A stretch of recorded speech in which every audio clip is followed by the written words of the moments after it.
নমঃ শিবায়। হর হর মহাদেব। ভক্তবৃন্দ, আজ মহাশিবরাত্রির দিন।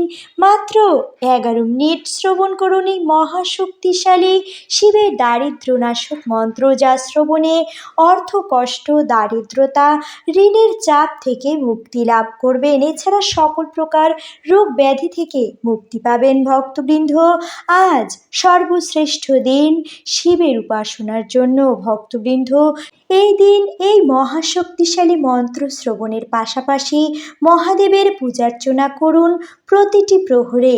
প্রথম প্রহরে কোন মন্ত্র পাঠ করবেন, এর পরবর্তী ভিডিওতে সেই সকল বিষয় নিয়ে আলোচনা করব। প্রথম প্রহর, দ্বিতীয় প্রহর এবং তৃতীয় চতুর্থ প্রহরে কোন সর্বশ্রেষ্ঠ মন্ত্র পাঠে মহাদেব তুষ্ট হন, পরবর্তী ভিডিওতে সেই মহাদেবের বিশেষ মন্ত্রগুলি পাঠ করব। তাই অবশ্যই পাশে থাকার অনুরোধ জানিয়ে শুরু করছি আজকের দারিদ্র নাশক মহাদেবের সেই বিশেষ মন্ত্রটি। আপনারা ভক্তি ভরে শ্রবণ করুন এবং আপনজনের মধ্যে ভিডিওটি শেয়ার করুন, যাতে তারাও মহাদেবের কৃপা লাভ করতে পারে। এবং আজকের এই বিশেষ দিনে অবশ্যই মাতা পার্বতী এবং ভোলানাথের জয়গান করতে ভুলবেন না। ওম কর্পূরগৌরম করুণাবতারম সংসারসারম ভুজগেন্দুহারম সদা বসন্तं হৃদয়ারবিন্দে ভবন ভবানী সহিतं নমামি। ওম কর্পূরগৌরম করুণাবতারম সংসারসারম ভুজগেন্দুহারম সদা বসন্तं হৃদয়ারবিন্দে ভবন ভবানী সহিतं নমামি। কর্পূরগৌরম করুণাবতারম সংসারসারম ভুজগেন্দুহারম সদা বসন্तं হৃদয়ারবিন্দে ভবন ভবানী সহিतं নমামি। ওম নমঃ শিবায়। ওম কর্পূরগৌরম করুণাবতারম সংসারসারম ভুজগেন্দুহারম সদা বসন্तं হৃদয়ারবিন্দে ভবন ভবানী সহিतं নমামি। ওম কর্পূরগৌরম করুণাবতারম সংসারসারম ভুজগেন্দুহারম সদা বসন্तं হৃদয়ারবিন্দে ভবন ভবানী সহিतं নমামি। কর্পূরগৌরম করুণাবতারম সংসারসারম ভুজগেন্দুহারম সদা বসন্तं হৃদয়ারবিন্দে ভবন ভবানী সহিतं নমামি। ওম নমঃ শিবায়। ওম কর্পূরগৌরম করুণাবতারম সংসারসারম ভুজগেন্দুহারম সদা বসন্तं হৃদয়ারবিন্দে ভবন ভবানী সহিतं নমামি। ওম কর্পূরগৌরম করুণাবতারম সংসারসারম ভুজগেন্দুহারম সদা বসন্तं হৃদয়ারবিন্দে ভবন ভবানী সহিतं নমামি।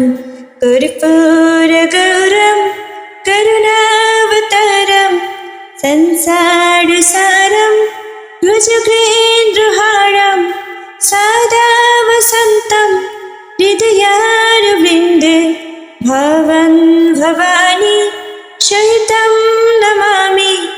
ওম নমঃ শিবায়। ওম কর্পূরগৌরম করুণাবতারম সংসারসারম ভুজগেন্দুহারম সদা বসন্तं হৃদয়া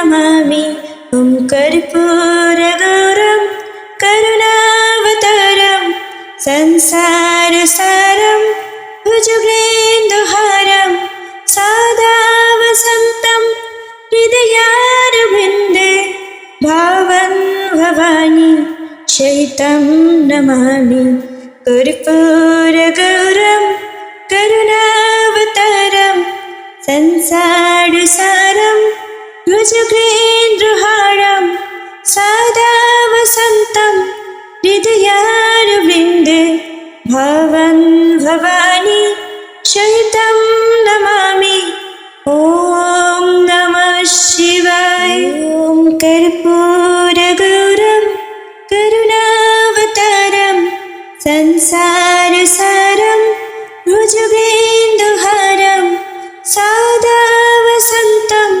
हृदयारविन्दे भावं भवानी सहितं नमामि ॐ कर्पूरगौरं करुणावतारं संसारसारं भुजगेन्दुहारं सदा वसन्तं हृदयारविन्दे भावं भवानी सहितं नमामि कर्पूरगौरं करुणावतारं संसारसारं भुजगेन्द्रहारं सदा वसन्तं हृदयारविन्दे भावं भवानी सहितं नमामि ॐ नमः शिवाय ॐ कर्पूरगौरं करुणावतारं संसारसारं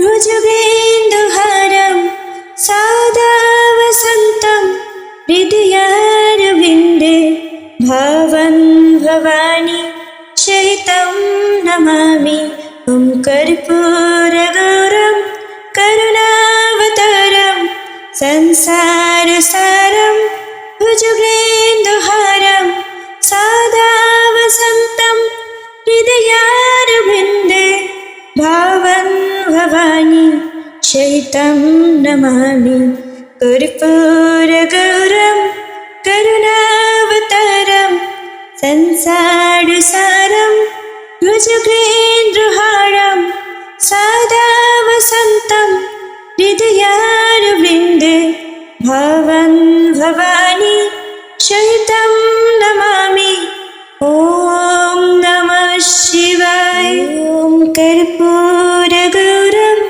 करुणावतारं संसारसारं भुजगेन्दुहारं सदा वसन्तं हृदयारविन्दे भावं भवानी सहितं नमामि ॐ कर्पूरगौरं करुणावतारं संसारसारं भुजगेन्दुहारं सदा वसन्तं हृदयारविन्दे भावं भवानी सहितं नमामि कर्पूरगौरं करुणावतारं संसारसारं भुजगेन्द्रहारं सदा वसन्तं हृदयारविन्दे भावं भवानी सहितं नमामि ॐ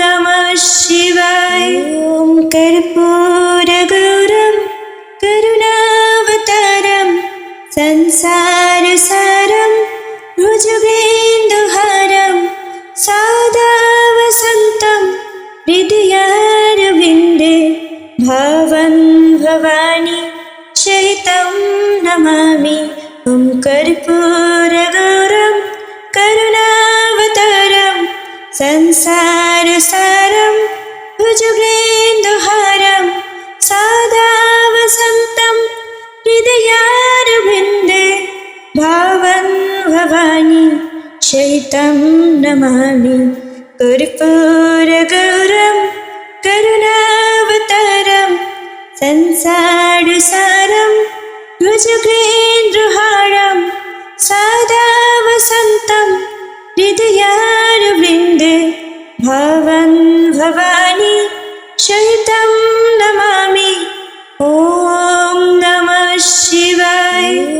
कर्पूरगौरं करुणावतारं संसारसारं भुजगेन्दुहारं सदा वसन्तं हृदयारविन्दे भवं भवानी सहितं नमामि।